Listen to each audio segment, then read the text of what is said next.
Welcome, focused learners, to this explainer. Okay, today we are tackling something huge, your MAPEH-9 Term 1 Examination Reviewer. Now, we aren't just going to sit here and memorize dry facts today. We are going to build a real conceptual understanding of music, arts, physical education, and health so that you can walk into that exam room with absolute, unshakable confidence. My goal here is to make these concepts stick by showing you exactly how they connect to your real life. Let's get into it. So, here is our roadmap. We're breaking this explainer down into 4 distinct pillars. 1. Modern music and media. 2. Digital art and copyright. 3. PE strategies and games. And finally, 4. Health, where we'll focus specifically on building protective factors. 4 pillars, 1 clear path to mastering your reviewer. Starting with Section 1, Modern Music and Media. What's really fantastic about this first section is its direct connection to the digital media you probably interact with every single day. Consider a genre you hear constantly. When your exam asks you to identify a music genre that uses electronic production techniques, repetitive beats, catchy melodies, and those big dynamic build-ups and drops, you need to instantly recognize that as electronic dance music or EDM, right? It's not funk, it's not disco, it is that specific combination of electronic and dynamic elements that defines EDM. Now, you also need to know how to apply your creativity to real-world tasks. Let's say your group is given an assignment. First, you choose a Western song. Second, you keep its original rhythm. But third, you create entirely new lyrics about a local social issue in the country. This specific sequence of steps is what your reviewer calls a song adaptation activity. It's a super powerful way to use an existing musical structure to actually analyze and speak out on important social issues. And speaking of modern media, we have to talk about dance trends. Does social media stop people from joining dance challenges? Well, absolutely not. According to your reviewer, the best way to evaluate this is to understand that social media actually helps spread dances like wildfire. However, and this is a really key point for your exam, as learners you should still prioritize creativity and quality rather than just mindlessly watching and posting. It's all about being an active, thoughtful participant in our digital culture. Moving right along to Section 2, Digital Art and Copyright. As we transition into the visual arts, let's first identify a globally massive art style, anime. It's a type of illustration originating in Japan, and it brilliantly illustrates how artists use specific techniques, namely exaggerated facial expressions and highly dramatic gestures, to purposefully convey intense emotion. If you see those exact descriptors on the test, you know for a fact exactly which illustration style they are talking about. So, let's see how these principles build into creating your own art.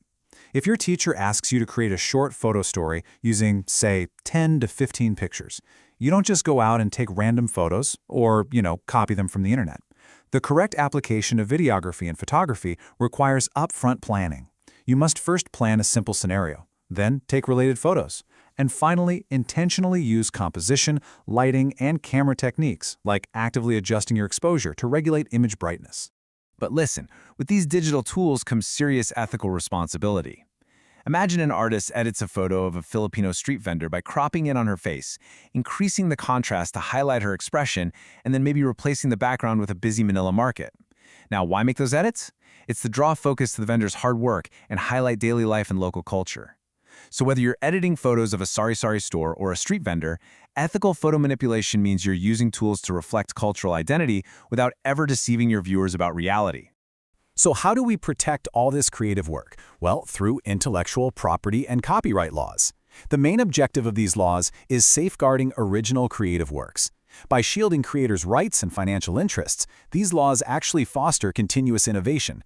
They grant artists a display right to authorize public exhibits of their work. They also prohibit violations like downloading an illustration and reposting it without credit, which is direct copyright infringement. And remember, using copyrighted materials like music samples without clearance leads straight to legal penalties. No way around it. Let's look at a really practical scenario from your reviewer. What happens if a logo for a television show looks very similar to a government project logo? Why is this a problem? Well, it becomes a copyright issue because similar designs immediately raise red flags about originality and possible copying. Protecting that originality is the entire point of the system. Okay, on to Section 3, PE, Strategies and Games. As we break down the mechanics of physical education, you will absolutely need to know the difference between invasion games and target games. In an invasion game, Players pass the ball to enter the opponent's area and score, all while defenders try to steal it. Think futsal or kickball. A target game, on the flip side, involves calculating elements like distance and wind angle to hit a specific mark. It's exactly like throwing a dart, or maybe aiming a ball at empty plastic bottles set at different distances. Now, if your teacher asks your group to actually design a new invasion game from scratch, you need a structured plan. According to your reviewer, the best way to do this is to logically build it out step by step. First, establish a goal area and a scoring system. Second, set up your basic rules. Third, determine the required equipment. And fourth, always include safety reminders. It's all about creating a safe, structured environment for competition. Within those games, you need specific tactical skills, like combining speed and agility to move rapidly while maintaining body control. For example, in basketball, if a defender is guarding you super closely with their hands raised high, what do? Well, the fundamental pass that is most effective and honestly the safest way to reach your teammate in that exact scenario is the bounce pass. It literally goes right under those raised hands. But scoring points and making great passes isn't everything. Your exam highlights a critical quote and concept: sportsmanship. Why is it so essential in athletic competitions? Because it promotes mutual respect, fairness, and ethical conduct. Ethics on the court are just as critical as your physical skills, for sure. Finally, Section 4, Health, Building Protective Factors. For our final section, we're going to slow the pacing down a bit to focus on something incredibly important: mental fortitude and protective factors. We have to start by clearly defining the threats we're protecting against. In a community health context, violence is classified as an intentional use of physical force or power causing harm. To combat this, the absolute most effective community-level primary prevention strategy against things like youth gang violence isn't armed checkpoints. It's establishing youth programs and sports leagues. On a legal level, the Philippines has legislation in place to protect the vulnerable. You simply need to memorize this number for your exam: Republic Act 7610. This is the crucial legislation known as the Special Protection of Children Against Abuse, Exploitation, and Discrimination Act.